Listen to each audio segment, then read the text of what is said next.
Bienvenue sur ce podcast du monde de Lulu. Je suis Clara, accompagnante à la naissance et maman de 2 enfants, Lucas et Eva, 5 ans d'écart en instruction en famille.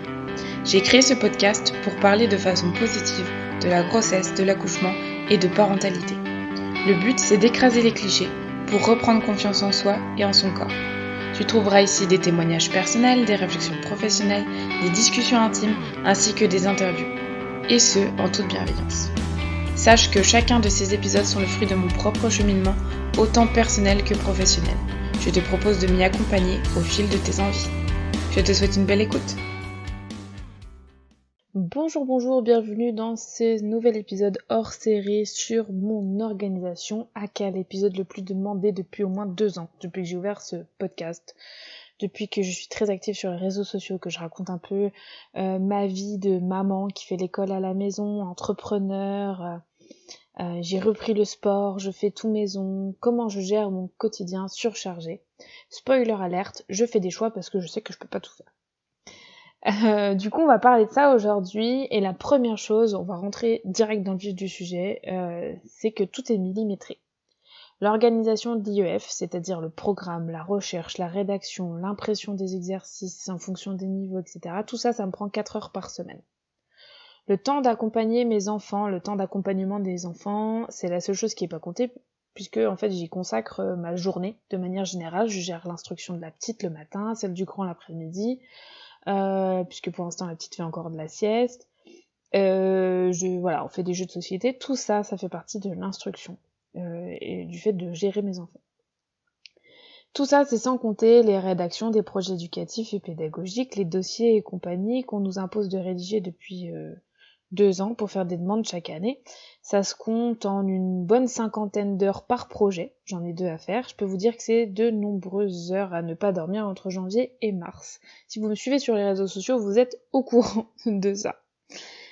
La gestion ensuite de mon entreprise se divise en plusieurs tâches. Mes accompagnements me prennent environ 8 heures par semaine. Mon podcast, là, me prend environ 4 heures par semaine. Je fais aussi 1 heure de sport par semaine en 2 fois. Je fais 2 fois 30 minutes.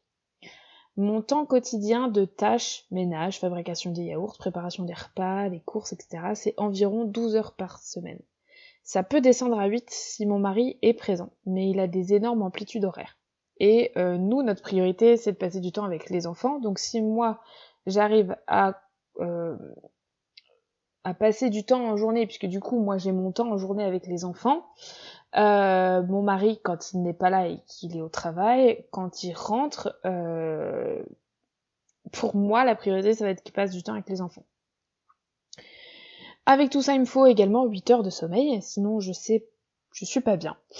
Du coup, avec tout ça, je sais combien de temps me prend exactement une tâche, ça me permet de mieux m'organiser. Ça, c'est la première chose. La deuxième chose, je fais du batching. Je travaille sur le podcast pendant 1 semaine par mois, durant laquelle je regroupe si possible tout, la prospection des invités, les mails, l'enregistrement, le montage, la création de contenu, la programmation. Quand j'ai pas de soucis avec les hébergeurs, c'est comme ça que je procède. Je fais pareil pour la création de contenu. Tout un mois de contenu en 1 semaine. Et ça va pas me prendre des journées complètes. Du coup, ça c'est quand même pratique. Il n'y a que les repas que je le fais pas. Enfin, je le fais plus, je l'ai déjà fait, mais ça me convenait pas. Je vais vous dire comment je fais pour pour alléger mon quotidien, mais je vous avoue que peut-être que je retenterai le batching au niveau des repas. Du coup, mes astuces, déjà la première chose c'est que je fais le menu à la semaine. Comme ça, au moment des repas, pas besoin de se poser la question, de chercher pendant 2 heures ce qu'on mange, pour au final faire des pâtes au jambon, on est tous pareils. Ça permet aussi de faire des économies, on achète vraiment pile ce dont on a besoin. Alors là, à l'heure où je suis en train de vous enregistrer le podcast, on est en train d'effectuer un petit changement pour améliorer notre consommation, avoir une consommation plus locale, plus éthique. Je vais toujours faire les menus à la semaine, mais je ne vais aller qu'au supermarché qu'une fois toutes les 3 semaines ou 1 fois par mois pour faire les gros plats, des trucs que j'achète pas à la ferme. Et j'ai 2 fermes proches de chez moi, une où ils vendent de la volaille et des œufs et bio, et l'autre où ils vendent des légumes et du fromage bio. Du coup, voilà, le reste j'achète mon supermarché 1 fois, et 1 fois par semaine je vais à ces 2 fermes qui sont à 2 villages à côté. Donc ça, je vous referai un update si ça vous intéresse de cette nouvelle organisation. Le matin, autre point du coup qui allège mon quotidien, le matin je me lève à 6h, non pas pour faire le fameux Miracle Morning avec une skincare de folie, faire du sport, mais pour travailler au calme à la maison. Généralement les enfants se lèvent entre 7h30 et 8h30, donc ça me laisse au minimum 1 heure pour me concentrer au maximum sur une tâche. Parce qu'en fait ce qu'il faut savoir c'est que moi j'ai du mal, j'ai des petits troubles de l'attention du coup, et il faut vraiment que je me concentre, j'ai besoin de me concentrer sur une seule tâche, et j'ai du mal à faire plusieurs choses en même temps, et si je le fais pas forcément de bonne façon, donc il y a des choses pour lesquelles je me suis habituée, et il y en a d'autres où je me réserve ce temps le matin pour vraiment travailler correctement.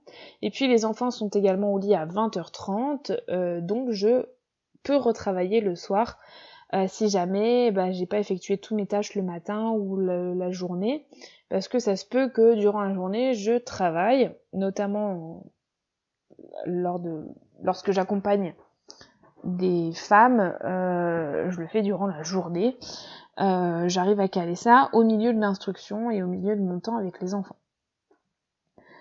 On a un emploi du temps à la limite du rigide. Une fois, une amie m'a dit que j'étais pas flexible. Effectivement, je ne le suis pas. Mais c'est une force chez nous. On a un agenda partagé avec mon conjoint pour tous les rendez-vous médecins, les sorties, etc. Ce qui permet de partager la charge mentale plutôt de entendre dire oh on a un truc de prévu à telle date, etc. Et lorsque je prévois quelque chose, tout est calé. Par exemple, avec l'IUF, on fait de nombreuses sorties, notamment sur Paris, puisqu'on habite pas très très loin. Ça nous fait des énormes journées. Donc dans l'emploi du temps, c'est prévu quasiment 1 mois à l'avance. La veille, j'ai un rappel pour la préparation des affaires. Le jour J, je sais exactement quel train sera pris, où est-ce qu'on va manger, quels sont les trains à prendre le soir, etc., etc. Et du coup, quand on a des annulations, c'est très difficile à gérer pour moi. Alors déjà, parce qu'il faut gérer la frustration des enfants, et ensuite, gérer les imprévus dans un emploi du temps aussi rigide que le nôtre, c'est compliqué. Ensuite, les listes sont mes meilleurs amis. À l'heure où j'enregistre ce podcast, j'ai exactement 32 listes dans mon téléphone. Ça va des trucs à faire, genre appeler la psy, jusqu'aux courses. Alors, par exemple, j'ai action, acheter des autocollants, ferme, acheter légumes et fromage. Des fois, c'est plus précis que ça, des fois, ça l'est pas. Juste, c'est pour me libérer l'esprit.